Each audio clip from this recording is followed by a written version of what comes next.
देखिए, भारत के ऑपरेशन सिंदूर के बाद में पाकिस्तान में क्या कुछ तैयारियां हैं, पाकिस्तान की तरफ से किस तरह की प्रतिक्रिया की उम्मीद की जा रही है, वहां पर क्या कुछ तैयारियां चल रही है, यह जानना भी बहुत जरूरी है।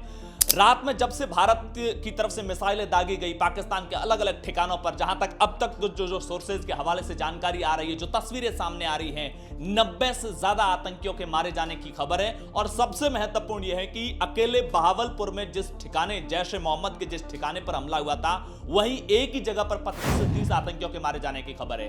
पाकिस्तान, जिसकी भारत के अंदर पंजाब प्रांत की बहुत लंबी चौड़ी सीमा लगती है, पंजाब के अंदर इमरजेंसी का ऐलान किया गया है। वहां से तस्वीरें सामने आई जहां पर सड़कों पर टैंक दौड़ रहे हैं। किन्हीं कारणों से, हम सुरक्षा कारणों से या फिर कहें कि पाकिस्तान के प्रोपेगेंडा को ज्यादा आगे न बढ़ाए, इसलिए हम वो सारी तस्वीरें नहीं दिखा पाएंगे। लेकिन वो तस्वीरें क्यों हैं, टैंक सड़कों पर क्यों दौड़ रहे हैं, इसको लेकर के अलग अलग खबरें हैं। एक खबर ये सामने आ रही है कि पाकिस्तान आर्मी का बड़े लेवल पर भारत की सीमा पर मोबिलाइज कर रहा है। और वैसे भी जम्मू कश्मीर के अंदर जो एलओसी है, जो पाकिस्तान से सटी हुई सीमा है, वहां से लगातार इस ऑपरेशन सिंदूर के तहत भारत की जो एयर स्ट्राइक हुई है, उसके बाद से वहां पर बड़े स्केल पर फायरिंग हो रही है। और सबसे ज्यादा हैरानी वाली बात यह है कि पाकिस्तान या फिर पाकिस्तान की आर्मी इस लेवल तक फ्रस्ट्रेट हो चुकी है कि जम्मू कश्मीर के अंदर सिविलियन इलाकों पर हमले हो रहे हैं। और रात भर से जो शेलिंग चली है, उसमें 3 निर्दोष लोग, आम लोगों की मौत हो चुकी है। उसमें आर्मी को तो वो ज्यादा नुकसान पहुंचा नहीं पाएंगे। उसके बाद में पाकिस्तान के फाइटर जेट ने पेट्रोलिंग शुरू की और भारत की सीमा में घुसपैठ की कोशिश की, जिसके बाद में भारत के आकाश मिसाइल ने वहां का जो FJ-17 था उसको मार गिराया है।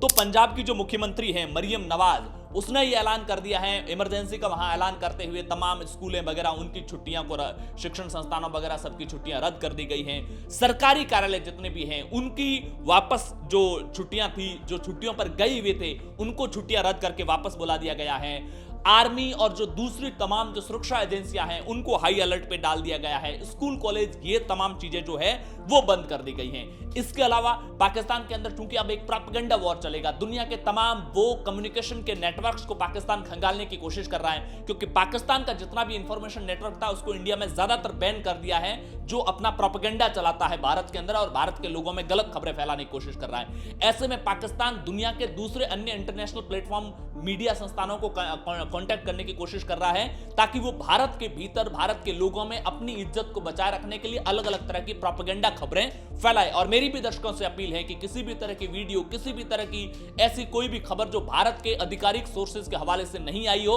उन पर विश्वास न किया जाए। जो खबरें मीडिया में और भारत के आधिकारिक हवाले से जो इंफॉर्मेशन चल रही होती है, उसी पर भरोसा किया जाए। वैसे पाकिस्तान में जो अब तक हमले से जो जानकारी आई है, वैसे 10 बजे प्रेस कॉन्फ्रेंस होगी, उसमें आर्मी की तरफ से क्लियर किया जाएगा कि कितनी मौत हुई है, क्योंकि बहावलपुर जैसी कुछ लोकेशन से आर्मी के पास इनपुट आए हैं, लेकिन कुछ ऐसी लोकेशंस भी है जहां पर अटैक हुआ, वहां से अभी तक इंटेलिजेंस इनपुट आया नहीं है। आर्मी के जो या फिर इंटेलिजेंस एजेंसियों के जो अपने सोर्स होते हैं, उनसे इनपुट नहीं आया कि वहां पर कितनी मौतें हुई है। लेकिन पाकिस्तान ने अपना एजेंडा चलाना शुरू कर दिया है। देर रात में ही पाकिस्तान आर्मी की तरफ से प्रेस कॉन्फ्रेंस की गई।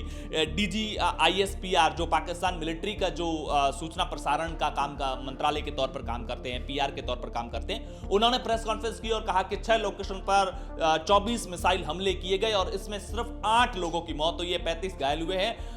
अब पाकिस्तान की आर्मी को दुनिया मजाक ही उड़ाएगी। अकेले बहावलपुर हॉस्पिटल की जो तस्वीरें सामने आई है, वो तस्वीरें भी देख लेंगे तो पता चल जाएगा कि इतने सारा जो रश है, इतनी सारा जो हो हल्ला, चारों तरफ से भीड़ भाड़ हॉस्पिटल के अंदर है, केवल 8 मौतें होती और 34 घायल होती तो इतना हो हल्ला नहीं होता। LOC पर लगातार फायरिंग हो ही रही है, ये मैंने बताया है आपको।